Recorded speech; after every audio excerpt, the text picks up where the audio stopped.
Bapak, Ibu, dan saudara-saudara yang terkasih, Salam. Apakah yang di luar bisa mendengarkan suara saya di depan?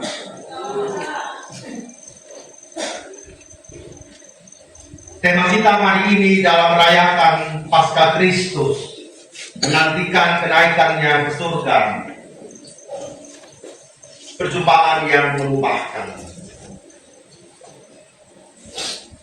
Bapak, Ibu, bagaimana perasaan kita semua saat cinta sedang berkobar-kobar, saat pengharapan tentang hal-hal yang baik itu boleh terjadi bersama dengan Yesus, saat mujizat-mujizatnya sedang kita rasakan, saat sukacita benar-benar melengkapi perjumpaan Yesus bersama dengan para murid, saat apa yang mereka butuhkan Yesus hadirkan bagi mereka, saat kelaparan Tuhan Yesus memberikan makan 5.000 orang, saat mereka tidak mendapatkan ikan, Yesus memberikan ikan kepada mereka dengan sejumlah privilege, hak-hak istimewa yang mereka terima dari Yesus selama mereka menjadi muridnya. Ternyata pupus saat Yesus sudah disalibkan.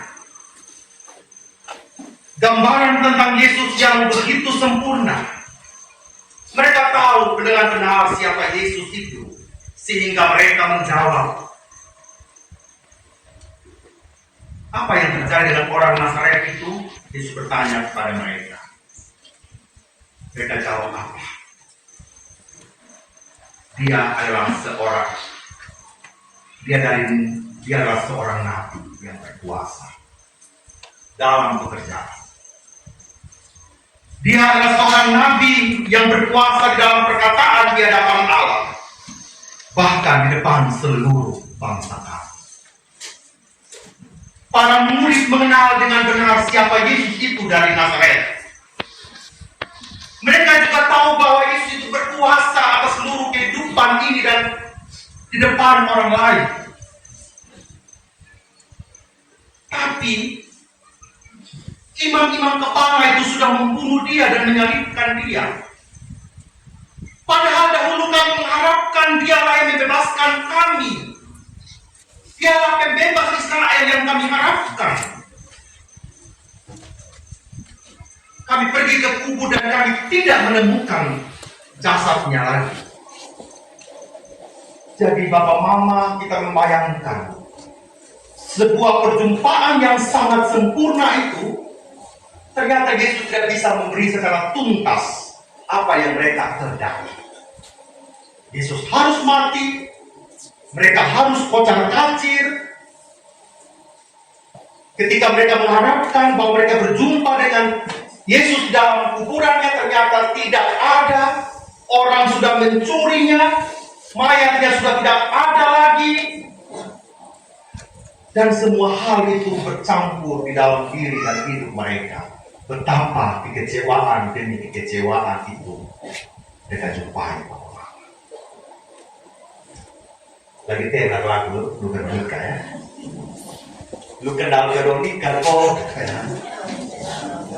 Veronica nyosong kok gitu kan ya, kayak taman jalan. Oh bukan, Veronica ada yang mau Maria gitu kan ya. Sekarang muncul lagi, saya Veronica, oh Veronica dari Papa Lala gitu kan ya. Ternyata bukan Veronica ada di Tenaria. Muncul dong Mama Ira dari Mama Ira gitu kan. Veronica BI kok gitu ya. Ternyata Veronica itu banyak rupa-rupa sebenarnya yang membuat TikTok jadi ramai. Ternyata Yesus yang mereka anggap ini seorang yang mampu membebaskan mereka, pada akhirnya juga Yesus yang ternyata dia bukan Yesus yang seperti kita kenal. Ternyata Yesus yang membuat kami kecewa dan pupus. Ternyata para murid bukanlah orang-orang yang sanggup untuk melihat kehidupan ini secara seimbang, bahwa mereka hanya mau melihat Yesus yang berkuasa penuh atas hidupnya, tetapi tidak mau melihat Yesus yang tersalib dan mati serta masuk dalam liang lahat. Mereka tidak ingat Yesus secara utuh. Mereka pikir memperjuangkan kasih itu hanya ada dalam ruang yang senang saja, ruang yang penuh kecukupan, ruang yang semuanya ada. Tidak bagi Yesus. Memperjuangkan kasih itu ada dalam ruang-ruang yang luka. Memperjuangkan kasih itu ada dalam ruang-ruang yang menyakitkan. Memperjuangkan kasih itu bukan sekedar ada dalam nyanyian yang luar biasa dan gemerlap, tapi ada doa-doa di Taman Getsemani yang sampai mengeluarkan darah. Yesus ingin katakan kepada mereka, betul, kamu kenal saya dari Nazaret yang berkuasa akan apa saja. Tetapi pada titik-titik tertentu, cinta itu diperjuangkan sampai mati. Menguras emosi, menguras energi, menguras waktu, menguras segala sesuatu di dalam seluruh perjumpaan kita. Yesus ingin mengatakan bahwa cinta itu harus benar-benar ada dalam keseimbangan yang utuh. Bahwa cinta itu bukan tentang segala sesuatu yang indah, yang enak didengar. Tetapi cinta juga ada dalam titik-titik terendah yang akhirnya membuat kita kecewa dalam, pedih di dalam hati, bahkan tidak mampu mengeluarkan kata apapun ketika ternyata cinta itu sangat-sangat mengecewakan. Bapak, mama, dan saudara-saudara yang terkasih, dalam perjumpaan sebagai suami istri, tolong yang bawa istri tatap. Kalau ibu tatap omas. Tatap kan ya. Pendeta terlisa dia adalah suami terkasih. Gitu kan ya. Bapak Nixon di luar, Bapak Nixon di sini. Nah, coba kita lihat masing-masing keluarga. Om Adi dan Om Melin tatap sama saya. Kita sama-sama single gitu ya. Apa gambaran kita tentang pasangan kita di awal-awal pernikahan? Pani bilang Nyong Timur, baik sonde baik, Nyong Timur paling baik. Apa yang perlu lihat pemerintah sama rumah, gitu ya, nah. Indah, ya kan? Pani ketemu Pani indah tidak ya? Bagaimana mau beda ya? Dulu bagaimana ceritanya mama Pani ya? Pasti indah, gitu kan ya? Tiap hari I love you darling, begitu ya? Nah, tiap hari, tiap lu sekarang Pani mana sebenarnya ini kopi, teh, dan gitu. Dulu ambil sendiri, toh. Sekarang mungkin bisa dekati mata semua. Karena kita menemukan gambaran pasangan yang cantik, yang indah, suami yang ganteng, masih bisa kuat cari uang. Sekarang sudah ribut semua.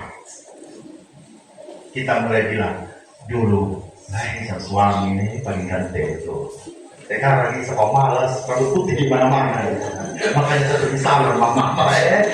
Satu di salon memang. 1 minggu sebelum berkata nikah saya perawatan, mama ya. Lulur 3 kali satu hari. Bukan keberlanggan memang ya. Kita kecewa ternyata. Suami yang kita bangga-banggakan ternyata tidak seperti itu. Istri yang kita bangga-banggakan ternyata membawa beban dalam rumah tangga. Anak yang kita harapkan kita senang, timang-timang dia lahir, 1 RT tumbuh di rumah sakit, semua senang. Lama-lama ini tau begitu dulu mulai sarang langsung tahu ya.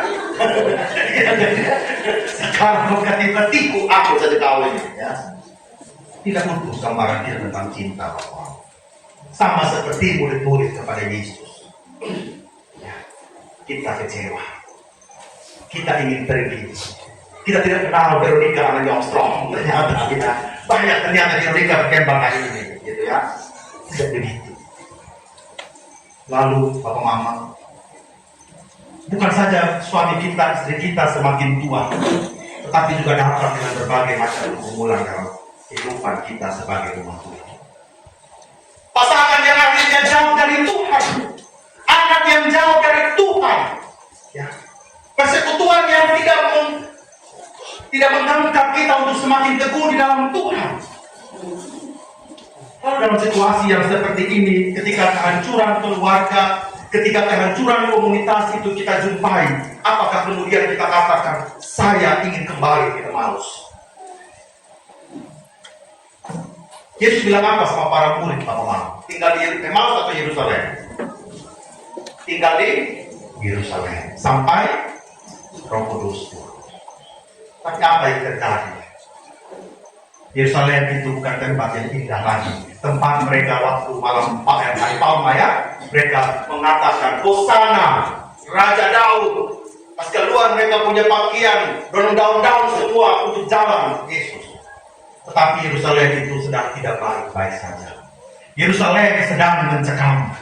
Yerusalem sedang menakutkan. Yerusalem sedang penuh dengan gejolak.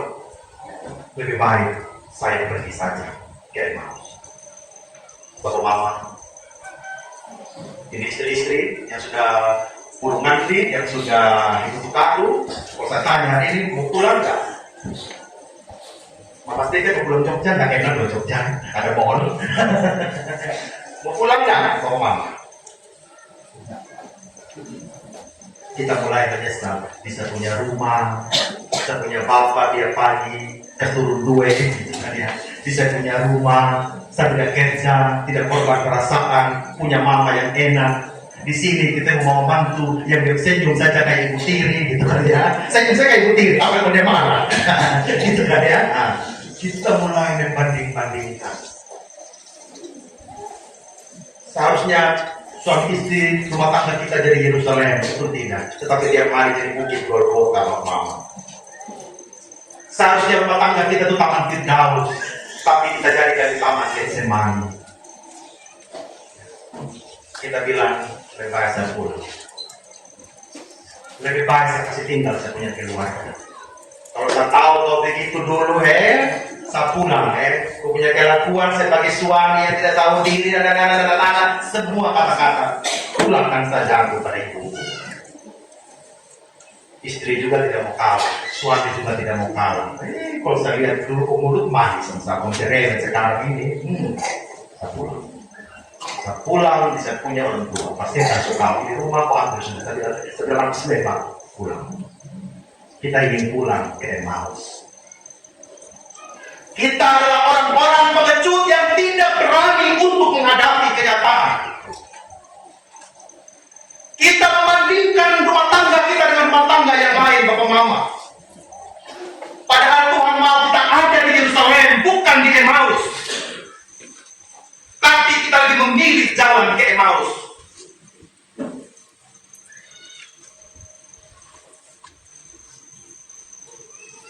Kita pikir, ketika kita lari dari kenyataan, kenyataan itu akan berubah. Tidak apa-apa.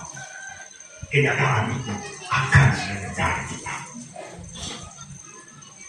Mungkin suami atau istri yang pernah mengecewakan kita, kita tidak tahu bagaimana Tuhan berkarya dalam hidupnya, ada sebuah kesadaran. Amin.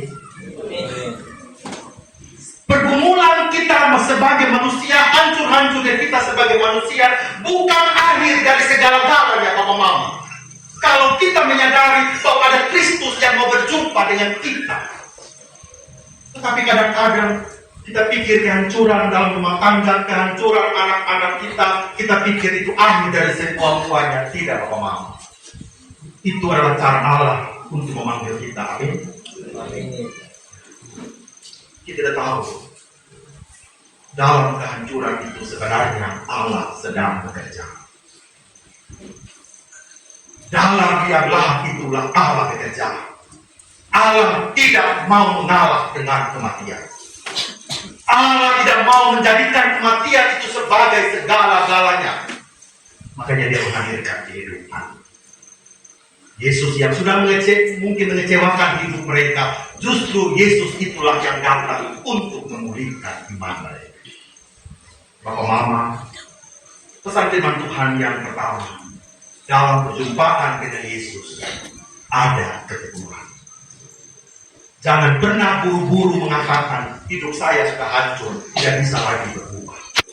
Anak-anak saya ini sudah muhara di dalam kehidupan mereka, tidak lagi bisa diubah. Bapak Mama, kalau Tuhan mau mengubah dan berjumpa dengan mereka, apa yang tidak bisa Allah kerjakan? Tetapi semua kita pengen instan, papa mama. Kita semua ingin cepat. Bapak Ibu, saya masih berjumpa dengan salah satu pengantin depan ini, Bapak Mama. Ya, salah satu Bapak Mama ya. Tapi sebuah kesaksian dari saya. Saya kunjungi, tetapi saya tinggalkan saat percakapan. Menyakitkan buat saya.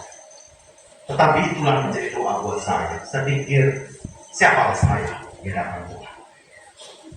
Kita hanyalah Allah. Betul tidak Bapak? Tuhan yang saya percaya mampu memenuhi. Jadi ketika mereka datang mengatakan apa yang kami mau menikah, saya katakan terima kasih. Mengadakan pekabaran Injil di Pamalala, mengadakan pekabaran Injil di Malutara, bukanlah hal yang mudah.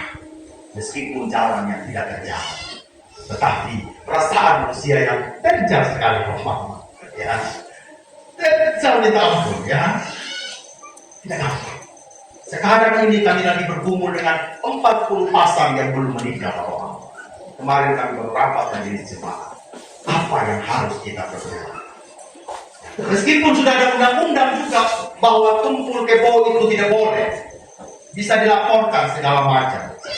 Kembali lagi kepada diri kita. Hukum Tuhan di atas segala-galanya. Tidak bisa mengatakan, ya benar hukum dunia ini akan mengejar kita. Tetapi yang paling utama ketika engkau berjumpa dengan Tuhanlah, di sana ada sebuah ketentuan. Hal yang kedua, perjumpaan Yesus dengan para murid mengobatkan hati mereka. Bapak Mama, saudara saya yang nikah, apakah hati kalian juga berkobar-kobar hari ini atau semuanya biasa saja? Harus semakin baik ya. Pak Ibu saya jumpa, saya lihat bosan juga. Biar mama aku ada masak sana, tenang aja ya. Semuanya baik-baik saja. Kau jangan pikir itu sambal, perkedel dan lain-lain.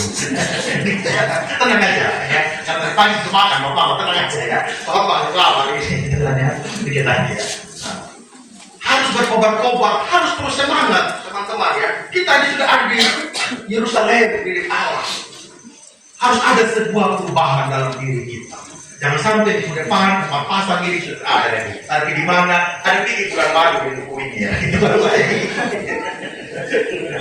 Di depan datang dari datang ke dalam persekutuan. Yang ketiga, jika ada masalah, tinggallah bersama dengan Tuhan. Jangan suka lari Pak Mama ya. Karena apa? Itu masalah juga lari urusan kita. Jadi kalau ada masalah tetap tinggal di Yerusalem. Sama seperti ajakan Tuhan Yesus kepada para murid. Tunggu di Yerusalem, jangan berjalan kiri kanan. Ayo kaki kita ya, tidak tahan juga. Ya, mencegah di sana. Ya, tetapi Tuhan Yesus dulu yang mau, tunggu ke mau, mati kau amat itu ya. Kau tunggu, karena apa di tengah jalan itu tidak lama. Karena ketemu di bawah. Kau mulai di mana? Semoga firman Tuhan ini menguatkan saya Pak Mama. Kalau ada masalah, hadapi. Hadapi Pak Mama. Mau di Yerusalem, Tuhan ada di sana. Komunal di Emmaus, Tuhan kafe di sana. Kembali. Kembali, tidak ada komunal lagi. Bukan main budi ini. Ya. Ini kau harus menghadapi tugas yang maha berat penginjilan. Kau harus kembali. Ya. Kembali kepada misinya Allah. Jangan ikut kita punya malu. Amin. Amin. Tuhan menguatkan kita. Amin untuk